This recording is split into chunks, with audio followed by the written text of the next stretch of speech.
Human Weaponry, Ozis. A story by user TunnelRat. The coffee had proven to be most desirable, and it gave me that familiar feeling of energy that the equivalent from home did. Of course, the caffeine was not the only similarity, but it was enough for a nice little bit of nostalgia. The humans had left, so I elected to take the cup and one of the apples back to my room. If this drink was of any similarity to those of home, I wouldn't be sleeping. Maybe I could spend more time on the laptop. I was also growing tired of the uniform once again. It was not designed for comfort, and a new set of leisure clothes had been placed in my room. Probably when I was in the med bay. I'd have to ask if my uniform could be cleaned once again. Something specific was clawing at me. A thought I had earlier. Based on what I had seen, humans developed and used weapons of mass destruction before using the technology in logistical roles. This ship had antimatter weapons, as well as an antimatter reactor. Therefore, logic dictates they must have used antimatter in combat before. Maybe there was information about it on the internet, like I had found about nuclear weapons. Doubtful. I was incredibly surprised to even see as much information as I had on the nukes, let alone humanity's history with them. Most species tend to lock down their history and keep it to themselves, which only made me more worried. If 2 cities being destroyed was public information, what else had the humans done they didn't feel could be made available to everyone? Coffee has an interesting effect. My body was tired, but the caffeine was doing its job. A strange feeling, being physically tired but mentally wide awake. One that could no doubt be remedied by being wrapped in the soft cloth on the bed, while also reading about morbid events from human history. Truly the best of both worlds. The instant feeling of privacy and relief one feels when closing the door to their personal space would sell out quickly if made into a drug. The humans had been nothing but accommodating, but they were strangers to me, even Sergeant Garrick. It was good to have solitude. Best of all was taking out the awful pins I had in my hair as part of my uniform. It felt like my scalp was being pulled on all day. Having white hair obscuring my vision was preferable. Even when off the human ship, taking them out and letting my hair just fall around me aimlessly was one of the best things I regularly experienced. It was probably my imagination, but the human uniforms looked much more comfortable on them. Less tight and more intuitive. I'm sure they hate their uniforms too, though. I can't imagine the intelligence of those who designed our uniform is very high. Every time I take the top off, it succeeds in getting caught on the scales on my neck and shoulders no less than 4 times. That was the benefit of the human clothes provided. Being very baggy, they just slipped on. The shirt still didn't go all the way to the waist of the sweatpants, but it was more comfortable than lying down in a tight uniform. I briefly wondered why the shirt was white, when the military aesthetic of the humans had been green or light brown so far. It had to be a somewhat comedic sight, me being just this amorphous blob of white, with my hair blending in with the clothes. It was interesting to see small aspects of human culture through their appearance. So far, the males seemed to have shorter hair, compared to the longer hair I had seen on the females. It wasn't a requirement, though, because I had met a male with long hair. All of the males in military dress had short hair, though, which must be regulated. It made sense. Long hair can be used against oneself in a fight, as it can be grabbed. The humans solved this by simply cutting their hair. We solved it by forcing it all behind our ears with pins. Cutting our hair was very uncommon. Curious that we'd both developed extra hair only on the top of our heads. The answer was almost certainly not very interesting. It doesn't take a genius to realize both our species are just exposed to UV radiation from our host star, and the hair protects us. This bed would need about another foot added to the end of it to allow me to completely stretch out. Luckily, I was plenty comfortable to fold up a bit. It would be easier to hold a laptop that way. As I learned, it was portable, it had a very impressive battery life, and you simply needed to place it back on the desk in order to charge it. The humans seemed to prioritize simplicity in their stored information. When you opened the search engine, you could tell it was modified for the military ship. It had a notice of the last date the ship was close enough to human space to get new information. Therefore, all the information on the internet here was a tad bit old. Additionally, under the search text box were news articles from Earth on various topics: politics, weather, private companies, government decisions. The weather was surprisingly more eye-catching than expected. Supposedly, a massive hurricane was due to strike the southern United States. There was a map to go along with it. 11 million people had evacuated from Florida in preparation. Based on the date, this hurricane would have already hit by now.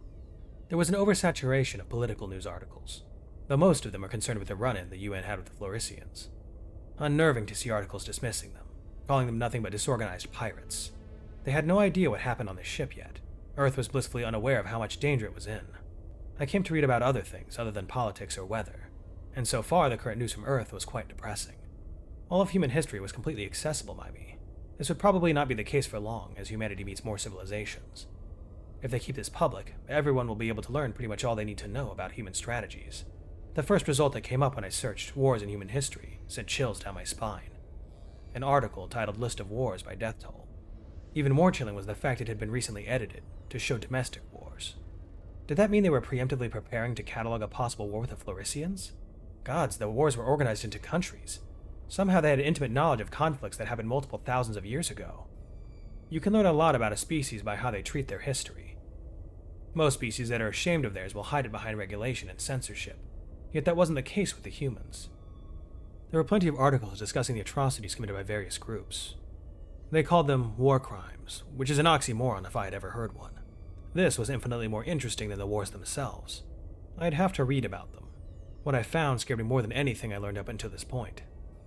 I had been operating under the false assumption that this United Nations was an effort to unite Earth under one government. I was very wrong. No, the UN existed to regulate war. The implication being that the humans are so terrified of what they are capable of that they need to tell themselves not to enslave people, torture prisoners, intentionally attack civilians, and many more ideas that should be common sense. Never had I felt more conflicted. Was this admirable or terrifying? Could it be a little bit of both? Was I repulsed because I simply didn't understand it? Accounting for personal bias had been the most exhausting thing I had done during this trip. Maybe I needed a break. It wasn't until I swung my legs off the bed to stand up that I even remembered I had only recently been treated for a giant piece of glass shrapnel in my thigh. Despite the anatomical differences, the medicine they gave me worked. It was just slightly discolored and sore now, a far cry from the large wound gushing pink blood it had been previously. The coffee was cool enough not to just sip now.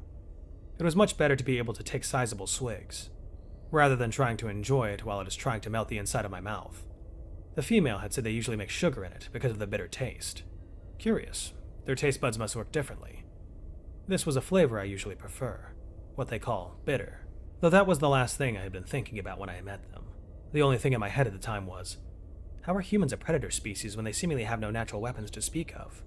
Evolution was odd like that. It did shed light on what I'd learned about the UN, though. For their entire existence as a species, humans have had to rely on their ability to create weapons to survive. And it stands to reason that after thousands of years of this, they'd create such destructive instruments that they'd be afraid of themselves. I sighed and rubbed my face. I am apparently incapable of not turning every thought I have into a long tangent that leaves me standing in the middle of the room staring blankly at the wall. There was a large integrated mirror in the corner of the room. It was quite entertaining to stare at myself in these clothes. It was almost like a costume. Humorous how most humans were much shorter than me, but I had complete confidence that most of them could kill me with relative ease.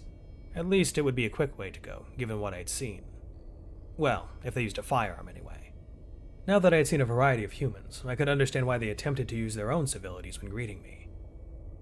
In general, it had been pretty easy for me to determine the sex of each human I had interacted with thus far. Looking at myself, parts of me resembled traits both male and female humans had. It must be quite confusing to them. Understandable, though.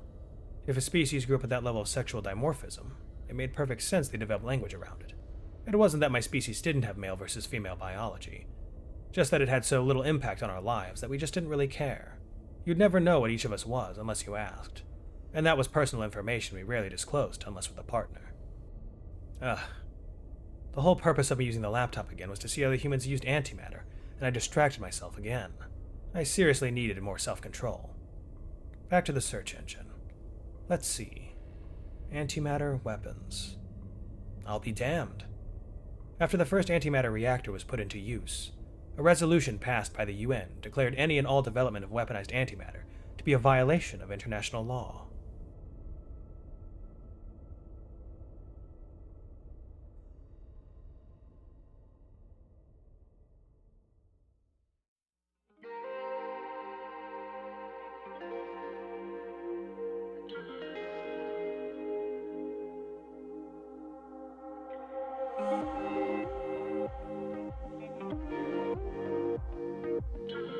If you're new here, welcome aboard. Check out the description for the story, and join the Discord if you like. Consider supporting the channel and the author as well. It's a dangerous world out there, but remember to be brave and look up to seek the stars.